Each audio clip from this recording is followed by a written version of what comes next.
Key topic sir. Mutual ఫండ్స్లో invest చేసేటప్పుడు what are the factors to be taken in mind? అంటే వాళ్ళ ఏజా, వాళ్ళ అవసరాలా, వాళ్ళ బాధ్యతలా, ఏమిటుంటాయి? 3 ఇంకేమని చెప్తే అది కూడా.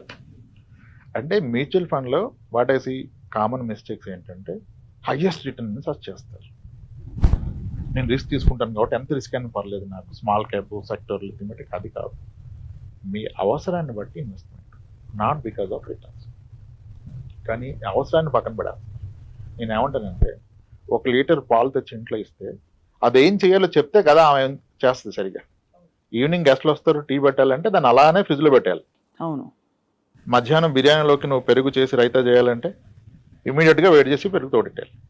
స్వీట్ చేద్దామంటే బాగా మరగబెట్టి దాన్ని ఏదో చేయాలి. అట్లా అవసరాన్ని బట్టి చేయాలి.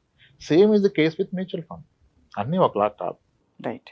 6 నెలల్లో నాకు డబ్బులు అవసరం పడొచ్చు అనే అనుమానం ఉంటే దాన్ని మ్యూచువల్ ఫండ్లో, డెట్ ఫండ్లో, దాన్ని very short duration something like liquid fund, over night ఫండ్స్లో పెట్టుకోవచ్చు.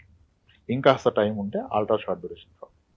లేదు నాకు 3-4 ఏళ్ళు ఉంది కానీ నా డబ్బు తగ్గితే నేను తట్టుకోలేను అయినా క్లియర్ ఎఫ్డి ఇన్వెస్టర్ అంటే అప్పుడు గిల్ట్ ఫండ్, ఓన్లీ గవర్నమెంట్ బాండ్స్లో ఇన్వెస్ట్ చేస్తారు.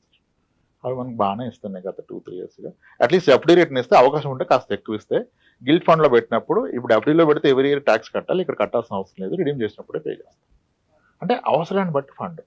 ఇప్పుడు నా కూతురు పెళ్ళికి కావాలి, మరి ఈ గిల్ట్ ఫండ్లో మరి దీనికి రేట్ ఆఫ్ రిటర్న్ ఎంత ఉంటుంది? 11 ఉంది లాస్ట్ 2 ఇయర్స్, కొన్ని ఫండ్స్ 9, ఎఫ్డీ కన్నా 1-2% ఎక్కువ ఇస్తుంది. ఎక్కువ ఉంటుంది, పైగా ట్యాక్స్ కట్టకలేదు అంటున్నారు మీరు. ఎప్పటికప్పుడు అవసరం లేదు, మీరు రిడీమ్ చేసినప్పుడు కడతారు long term capital gain tax. Long term capital gain అంటే మరి అన్ని సంవత్సరాలు కడతారా?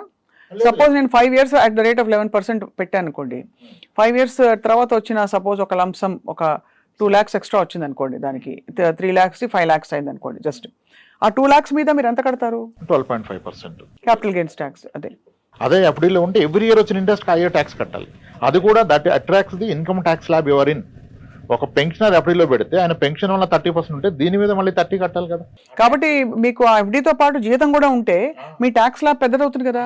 కాబట్టి ఇవన్నీ కన్సిడర్ చేసి తీసుకోవాలి. కాబట్టి ఇన్వెస్ట్మెంట్ ప్లానింగ్ అన్నది ఊరికే ఏదో అందరికీ ఒకటి కాదు, పారాసిటమాల్ కాదు ఇది. $650 వేసుకో ఫీవర్ వస్తే కాదు ఇది. అందరికీ కస్టమైజ్డ్ అండ్ వాళ్ళ వాళ్ళ బాధ్యతలు, గోల్స్, లైఫ్ స్టైల్ అన్నీ చూసి మీరు సలహాలు ఇస్తారు. ఆరోగ్య పరిస్థితి కూడా అంతే చూసి సలహాలు ఇస్తారు. Already severe diabetes, hyper tension ఉన్న వ్యక్తికి మీరు మళ్ళీ ఈక్విటీ ఇస్తే probably your reducing the life span. Thank you so much. నమస్కారం. థ్యాంక్స్.